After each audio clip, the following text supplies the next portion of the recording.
Hi class, I hope you had a great long weekend and a great off day on Friday. I am ready to get back into doing Excel and videos, so let's get started. So we started Excel, feels like a long time ago, last year.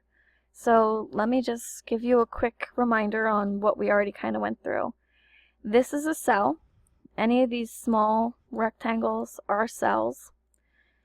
Anything that goes up and down vertically, this is a column. Anything that goes horizontally, these are rows. Okay, and here is your cell address bar. So you can go pretty much anywhere in your document, and it's a huge document, and it will take you right there if you type it in. So MN 1984, ta-da. And then of course we can also go back to A1. And we can also move and shape these cells to pretty much whatever size we want. So F is now ginormous. Here, I can put a border around it so you can even see it a little better. And then the thing too is you can type in these just like you would with Word. So this is a cell.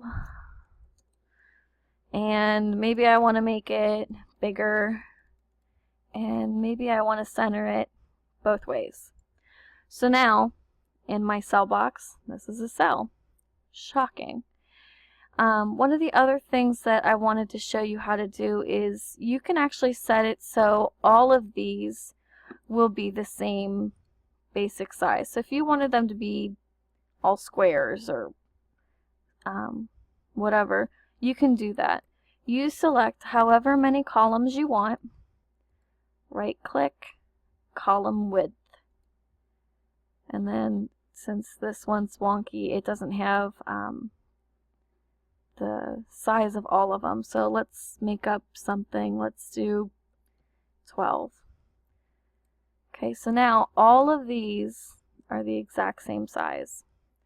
You can do the same exact thing with rows. Highlight the rows that you want to be affected. Right click. Row height. And this one, let's make 36. So now you can see these are much bigger than those. Okay? I'm going to hit undo, undo, undo, undo, undo. And don't be afraid to do undo as much as you need to. One of the other things I wanted to show you is how to fill cells. So I can do 1 tab over, 2 tab over, 3 tab over, 4 tab over. Let's do this. Okay. Now you can use the keyboard to get through your Excel spreadsheets pretty quickly. And they designed it that way on purpose because if you're working with Excel, you're probably working with numbers. And you don't want to take your hand off the keyboard if you can help it. So if you're working with numbers, you're going to use the little numeric keypad on the right, and then keep your left hand either at tab, shift tab, or right along in there somewhere. So if you are holding tab, you can do tab, tab, tab, tab, tab, tab over.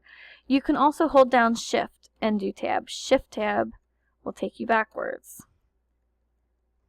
Enter will take you down. And of course you can use your keyboard arrows to move pretty much wherever you want, you know, up, down, over.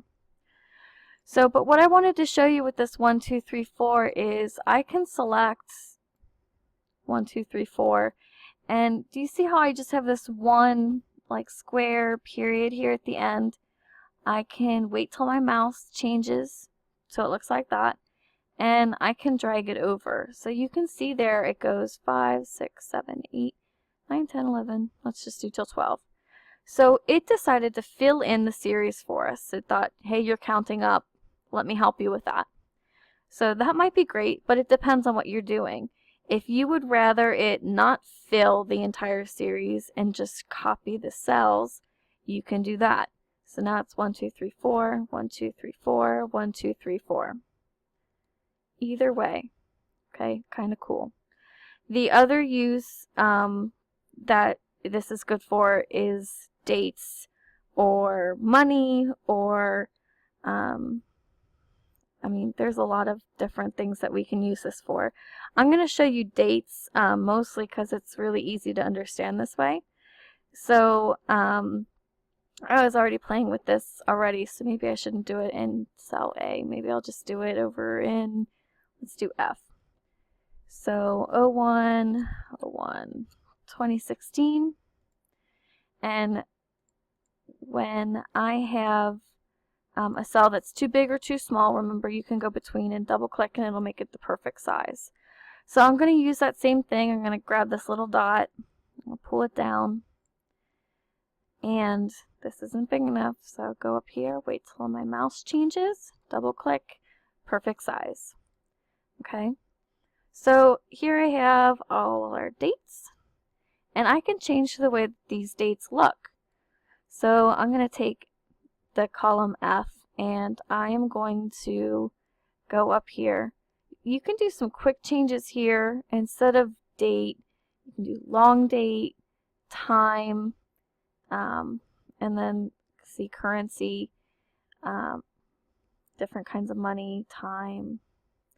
What I like to do, just so that I know what's going on, is I go to this little square here at the bottom. This just means more. Okay, so we've got general, number, currency, pretty much the same things we saw up here. But when you click on them, you get more options. So I can change my dates to look like this. Or I can go back, I can change my dates to look like this. Make it small. I can pretty much do whatever I like with dates. There are a lot of options.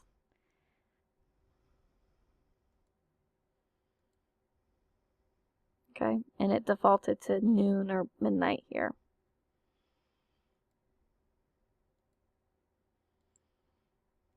Okay, so there's that. Now, what I want to do with you guys today is sort of an activity, is I want you guys to create a study guide, like for a week or for a month.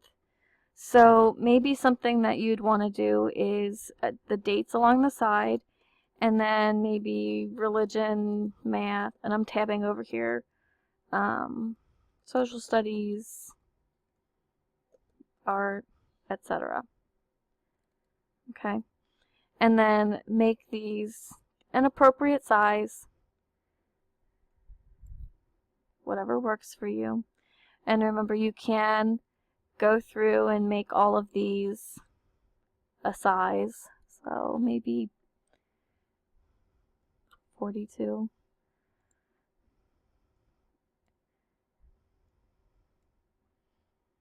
Okay. Now, obviously, especially here with the dates, you are not going to have school every day of the week. So you would maybe get rid of Saturday, Sunday. Or keep them in. You do studying on Saturday and Sunday. That part's going to be up to you. Okay? So delete or keep, your choice. And then, so just make this a grid so that it will work kind of for you. It's like a calendar. You can do it by month. You can do it by week. And then another thing that you can do is you can make borders. And I'll show you how to do that real quick. So here are all your border options. So if you like the idea of just doing all the borders and seeing all of them, ta-da, there it is. If you would prefer, let me undo, just outside borders, you can do that too. If you would prefer to have, now let's go and do red borders, you can take your little marker, you can do red borders, but see here, it only does whatever you click on for that cell. There's an easier way to do it, and let me show you that one too. And then there's line style, which is pretty cool. But you can do all of that under more borders. So you can see here, these are grayed because they're actually different from what's on the top and bottom because I made them red. So let's say we want to do like this twisty looking one in purple. Okay, so I can click purple all the way around. And then let's do like this double row one on the inside. Cool, right? So now when you're looking at this, you can see there's my double row and the kind of twisty one on the outside. So kind of neat. There's a lot that can be done and played with borders. And you can actually do all kinds of borders here. So I've used this for making calendars or basic maps, things like that. So I kind of want you to do something like this. Make basically a calendar, a study calendar, using both, so using your skills to make cells bigger or smaller, adding in dates, using the fill series, and playing with borders. And you should be able to do that just by opening up Excel. I'm not going to include a link to download. And go. Have a great time.